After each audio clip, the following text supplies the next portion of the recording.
only in Newsday. Newsday examines an expensive teacher discipline system and why punishment can take years. Read the latest at Newsday.com. Sarra Sounds Off is brought to you by Roll Up Awnings.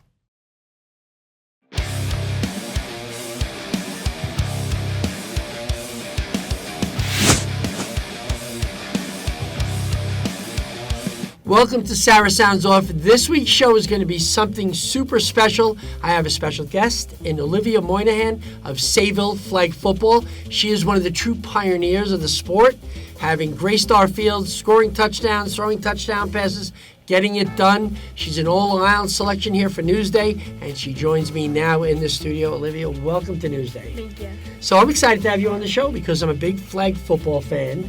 Having watched you play last year and watched your teammates, I was turned on by how good you guys were. I didn't know what to expect, and I'm glad I went to see you guys first.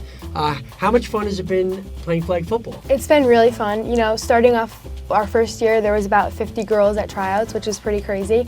And now this year we have a varsity team, and it's pretty much the same. We're all super close, learning together. I think that's what pretty much brought us together. So when you look at the start and they announced we're going to have our own flag football team, and you have Reed Sands now as your head coach, who's a fiery guy from the boys football team, and a great tradition in football in Sayville.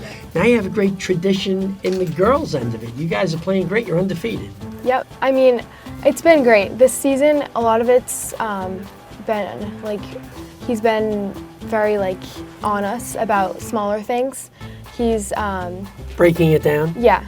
And we're like, picking on more to, like, very specific things like flag pulling, getting our leverage for tackles, like fixing our routes. We're slowly like adding more and more. I mean, we did the same thing last season leading up to the state championship, but I think this year we have the potential to be even better. So how simple was the playbook at the beginning as opposed to what the playbook looks like now? I mean, in the beginning, he pretty much had to teach us like how to run like simple routes, and even some girls needed to learn how to catch football. So the beginning was a lot less plays, and then now it's grown so much. You're one of the top quarterbacks on Long Island. When and where did you learn how to throw a football? Was it at home? Was it in school? It was probably in like elementary school, like playing football with the boys in the playground, and I used to go up to my brother's coach and ask if I could play football, but they would always say, like, you could be the kicker. So, yeah. So they were not really open to you being a main position person. No. But they were like, I'll give her a chance. And I never really, like, pushed it too much, I guess, because I never really thought of it as, like, a possibility, but I always loved playing football.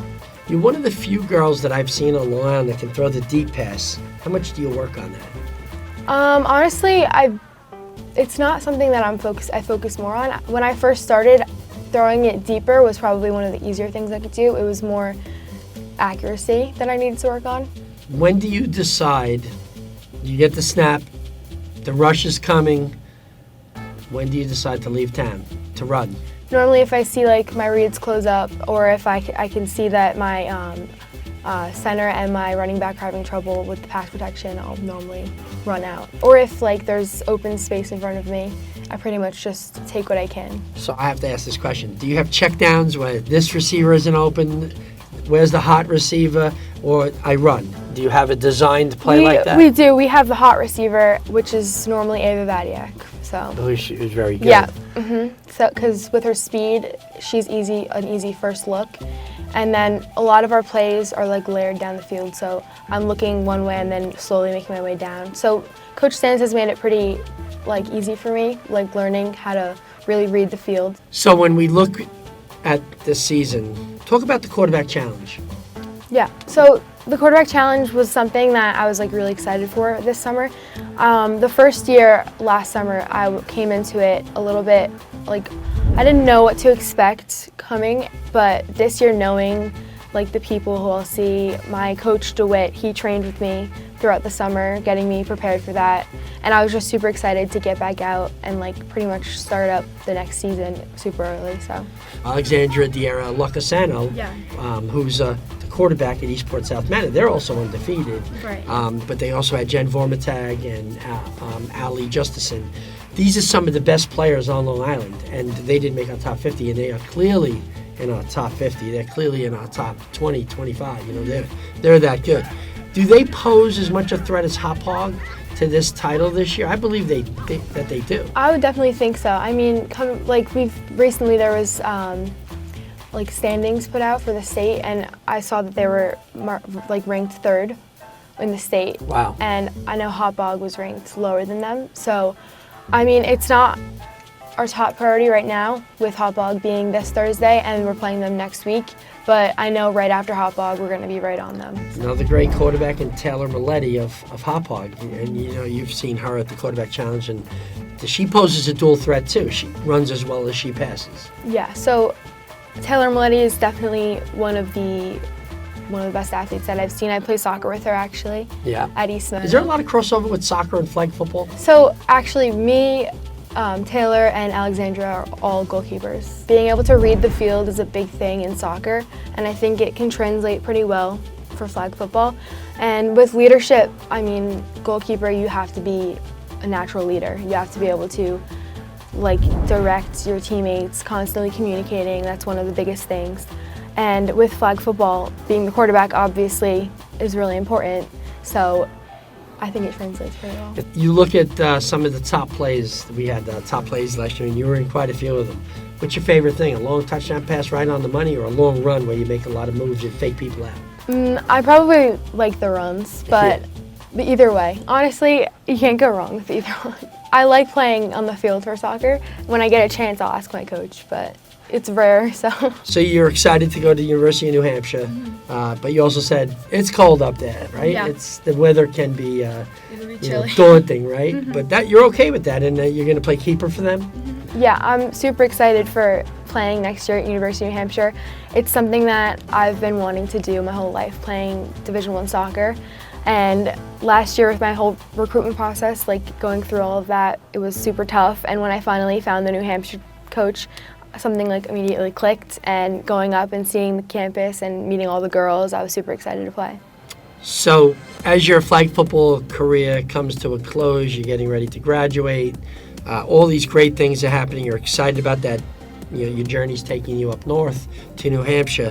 What will you miss the most about your high school senior year? It's definitely going to be the people, and probably flag football also. Hopefully I can maybe start up a flag football club team. I like it. I talked to some of my teammates because they see my social media and I'm posting about flag football, so they asked me about it, and I was like, yeah, I love it so much and I wish I could play it still, but with soccer and at New Hampshire right now there's no team, but I'm hoping that something comes up.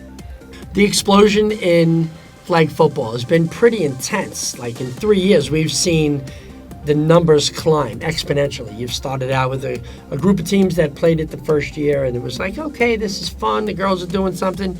Second year it was 40-something teams, and now there's 80 teams on Long Island. Yeah. You must feel good about that everybody's turned on by it. I've talked to a couple schools who haven't been able to convince enough girls to play flag football. They still play lacrosse and softball, but we're seeing it's trending in the direction of, wow, flag football looks like a lot of fun. Yeah, definitely. I mean, in recent years, even playing soccer, knowing so many girls that are on my teams and everything from different schools across the island, of the first year there were only a few girls who even knew flag football was a sport, and now there's girls on my team that are all playing it and they love it. Well, I appreciate you coming to Newsday, and I especially thank your dad, Brian, for taking you here. It's been a pleasure speaking with you. I think you're a great representative of the sport of flag football. I think you've really put your best foot forward, and I do enjoy your social media account. I like looking at the highlights. I think that also promotes the sport and your school, so everybody must be proud of you. Yeah, I'm really excited to keep this season going. Yeah. Well, good luck the rest of the way. All right, keep winning. Keep throwing those touchdown passes. How about 7 shutouts in the first 9 games of the season? This pitching rotation of Thomas Costarelli, Jaden Schmidt, and Lucas Patton is unmatched through the first 9 games of any baseball season in my 40 years at Newsday. We look back in history, Andy Slauson and I, we cannot find a start like that where opponents have scored, are you ready? In 9 games, they've scored 2 runs. That's amazing. It's also supported by great defense, not just all power pitchers and strikeout guys. Patton, Costarelli, and Schmidt also pitched to contact, and the East Islip defense has been unflappable. But this is an incredible start to a baseball season. So let me take you somewhere else. Let me take you outside of baseball and to something that's been a hot topic on all social media for the last 2 weeks. We've experienced it, our Newsday reporters going out to games, and we've seen it firsthand, how teams are they don't have enough guys. Why? When you make a commitment to a team in any season, your commitment is to be there for every game, every practice. If you miss a practice for a college visit, that's something completely different with coach's permission. But once you sign up to play for a sport, you've committed to your school, to the team, and to your teammates, to your coaches. I've had it more 60-40, people saying absolutely not. You cannot go on vacation. You cannot miss time. These people are correct. I agree with them 100%. I'm not in the middle on this. The people that feel it's okay to go on a college visit or go on vacation to Disney because it's an opportunity for the family to go away, that's in the summer or when you're not committed to a sport. And I do feel strongly about it. And a lot of the email agrees with me. A lot of the comments on X agree with me. But there's been some people that are totally against that. I don't get that. I don't get how you think it's okay to teach your son or your daughter that it's okay to not commit and to be able to go away. It lets everybody down. Hey, look, I also heard that in the winter, the sectional directors did not schedule games. And it was because a lot of the officials were away during the winter break in February.